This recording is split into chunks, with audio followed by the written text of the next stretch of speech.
In the dimming twilight of December 8, 2025, the world lost a voice that could shatter glass with its tenderness and ignite souls with its fire. Raúl Malo, the luminous lead singer of the Mavericks, slipped away at the age of 60, succumbing to the relentless grip of colon cancer that had metastasized into leptomeningeal disease. It was a Monday night in Nashville, the city he called home for over 3 decades, where the neon hum of Music Row seemed to pause in reverence. Hospitalized just days earlier, Malo had been too frail to attend the tribute concert staged in his honor at the hallowed Ryman Auditorium shows that became unintended farewells, filled with the echoes of his bandmates' voices straining to fill the void he left behind. His wife, Betty, posted the news on his Facebook page. Her words a raw wound. He fought with everything he had, but the cancer won. The Mavericks, those genre-defying wanderers of sound, issued a statement that captured the collective ache. It's with the deepest grief we share the passing of our friend, bandmate, and brother Raúl Malo. Raúl Malo wasn't just a singer. He was a sonic alchemist, blending the sultry swing of Cuban rhythms with the twang of Tex-Mex heartache, the polish of 1950s crooners with the grit of honky-tonk rebels. His tenor, a velvet blade that could whisper secrets or belt anthems, carried the weight of exile's longing and love's reckless abandon. At 60, he was gone too soon, but his music? That's immortal. This tribute isn't merely a recounting of dates and discs. It's a love letter to the man who taught us that joy and sorrow are dance partners, forever entwined.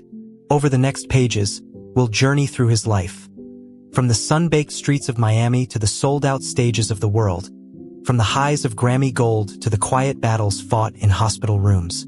Because Raúl Malo didn't just make music, he made us feel alive. Roots in the rhythm. A Miami boy with a Havana heart.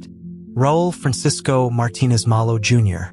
entered the world on August 7, 1965, in the vibrant chaos of Miami, Florida, a city pulsing with the exodus of Cuban refugees, where salsa spilled from open windows and the scent of café con leche mingled with ocean salt.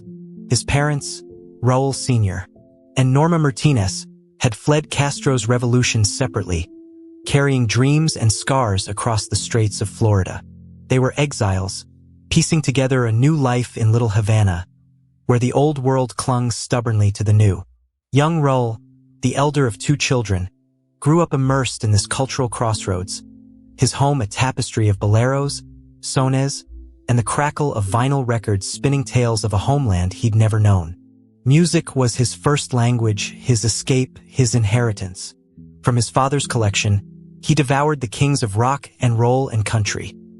Elvis Presley's hip swivel in Hound Dog, Hank Williams' lonesome wail in I'm So Lonesome I Could Cry. Elvis was my first crush, Malo later reflected in a 2019 interview with Americana Highways, his eyes lighting up like a kid sneaking cookies. That voice raw, sexual, full of life. And Hank? He sang like his heart was breaking, but you could dance to it. These weren't distant idols. They were blueprints. By age 10, Raúl was strumming a second-hand guitar, mimicking Presley's curls and Williams' drawl.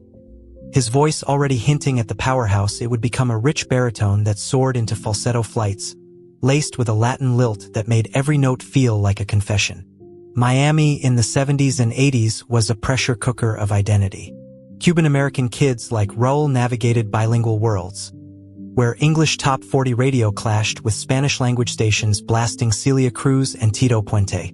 He attended Miami's South Miami Senior High School, where he formed his first band, the New Originals, a scrappy outfit playing covers in local dives. But Raúl wasn't content mimicking, he was synthesizing. I wanted to sound like Miami felt, he told us Pete Catalyst in 2024, hot, humid, full of fire and forgetting. College at the University of Miami lasted all of a semester. Music called louder than lectures. By 1989, at 24, he was gigging relentlessly, his voice cutting through the smoke of South Beach clubs like a lighthouse beam. It was in these humid nights that fate conspired. Enter Paul Deacon, a drummer with a penchant for swing jazz, and Robert Reynolds, a bassist whose steady pulse grounded any chaos. They jammed in a garage, trading stories over cheap beer, and the Mavericks were born not with a bang, but with a spark. Ben Peeler joined on lead guitar, and suddenly, there was magic. A band that fused country swing with Tex-Mex flair, doo-wop harmonies with Cuban guajira. They named themselves after the Dean Martin Ricky Nelson Western TV show, a nod to Mavericks outlaws who colored outside the lines. Raúl, with his pompadour and pencil-thin mustache, became the frontman, his charisma a gravitational pull. We were kids pretending to be pros. He laughed in a 2020 YouTube interview with 90.9 FM The Bridge. But damn, we believed. Their self-titled indie debut in 1990, released on the tiny Y&T label, was a promise whispered. All originals penned by Malo, tracks like The Writing on the Wall blending Hank's ache with a mariachi twist. It sold modestly in Florida clubs, but word spread like wildfire through Nashville scouts. In 1991, MCA Nashville came calling after a blistering showcase at the Bluebird Cafe. Peeler bowed out for David Lee Holt, and the majors beckoned. Raúl packed his bags for Tennessee, leaving Miami's heat for Music City's calculated cool. At 26, he was on the cusp. Mavericks unleashed, from garage dreams to platinum stardom. The Mavericks' major label baptism, From Hell to Paradise, 1992, was a revelation wrapped in risk. Produced by Tony Brown, it married Malo's soaring originals with covers like Hank Williams' Hey Good Lookin', which cracked the Billboard Hot Country Songs at No. 74, a modest hit, but proof of concept. The album's title track, a Malo-penned epic of redemption, showcased his voice in full glory, a croon that dipped low like aged rum, then climbed to operatic peaks. Critics raved. Rolling Stone called it a Tex-Mex tornado in Nashville's teacup. But sales were tepid. Country radio, gate-kept by purists, eyed their Latin infusions warily. Undeterred, the band hunkered down.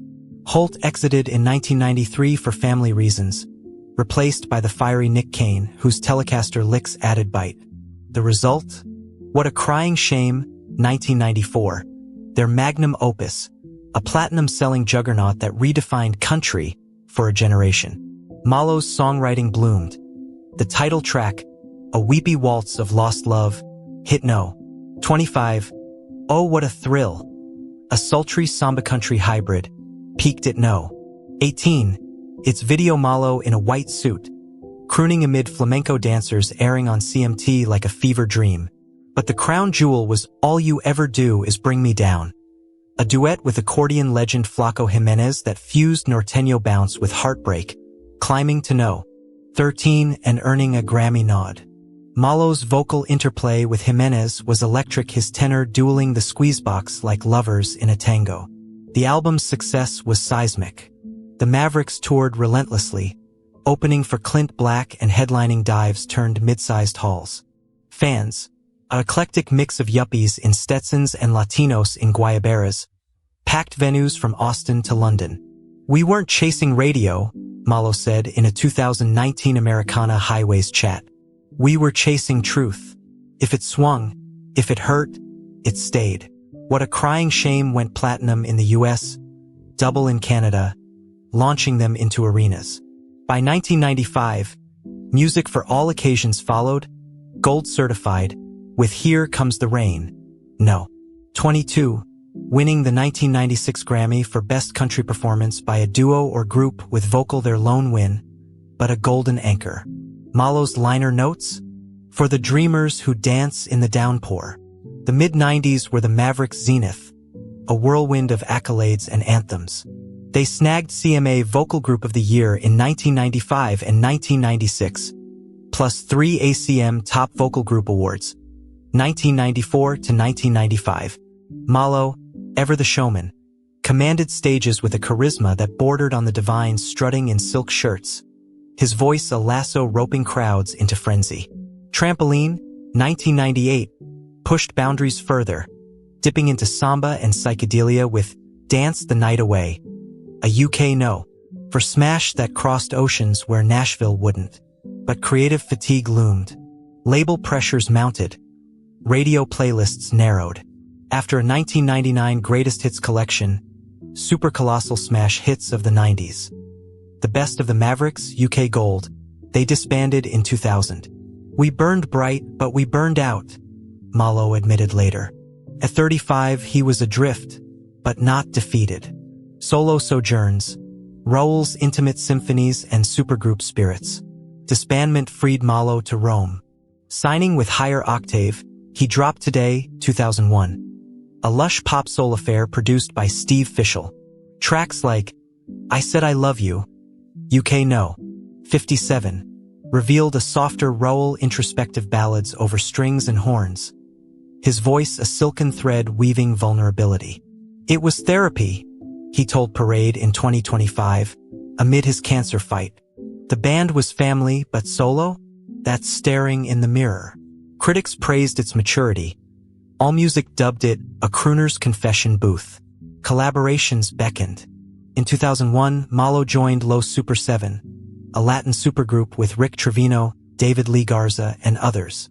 Their self-titled album, fusing Tejano with rock, earned a Grammy nod for Best Tejano Album. Malo's contributions, like the haunting Crying, Waiting, Hoping, showcased his chameleon gift adapting to genres without losing his core.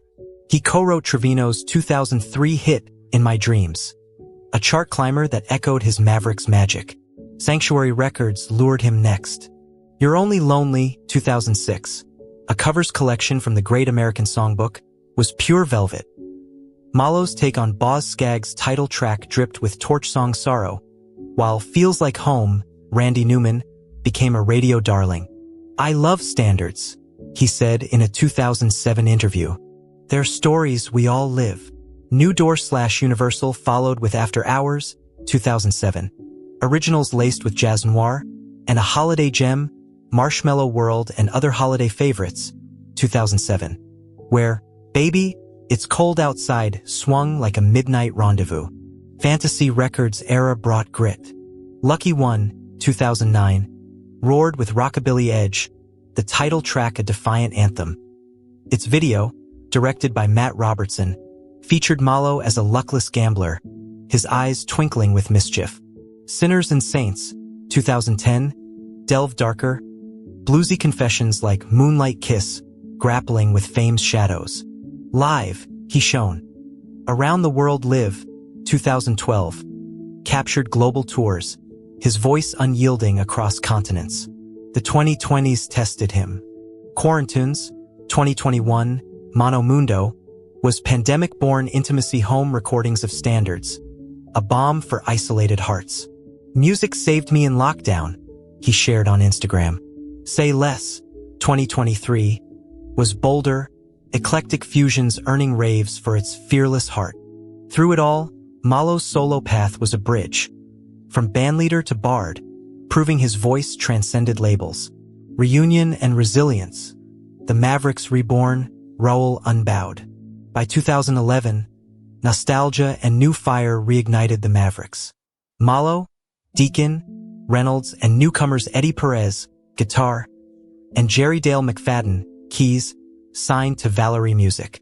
In Time, 2013, was a homecoming re-recorded hits plus fresh cuts like Back in Your Arms Again. Malo's pen sharper than ever. It debuted top 10 on Billboard Country, a testament to enduring appeal. Mono, 2015, was revolutionary. Mono mixes evoking 50s vinyl warmth, Grammy-nominated for Best Americana Album. Tracks like Out of the Darkness, pulsed with hope. Malo's vocals a beacon. Turmoil struck Reynolds fired in 2014 over personal demons, but the band pressed on. Ed Friedland on bass until 2023. They launched Mono Mundo in 2016, Indie Freedom fueling All Night Live Volume 1, 2016, Brand New Day, 2017, another Grammy nod, and Holiday Joy Hey, Merry Christmas, 2018, Play the Hits, 2019, Twisted covers Malo's Blue Suede Shoes, a Mavericks Mambo. En Español, 2020, Honored Roots, boleros and rancheras sung in flawless Spanish. Their swan song with Malo, Moon and Stars, 2024, shimmered with cosmic swing. Malo's final originals a poetic valediction. Awards piled, 2021 Americana Trailblazer Honor, Tours spanned festivals' Austin city limits, where Malo once quipped, "We're the band that doesn't fit, and that's our superpower." Through reunions, Malo evolved from wild child to wise patriarch, his voice richer, wiser. The man behind the mic. Family, faith, and the final fight. Beyond spotlights, Raúl was anchor. Married to Betty since 1991, 34 years of quiet devotion, they raised 3 sons. Dino, Victor, and Max, each an echo of his spirit. "Betty's my harmony," he said in a 2023 interview. "She grounds the chaos."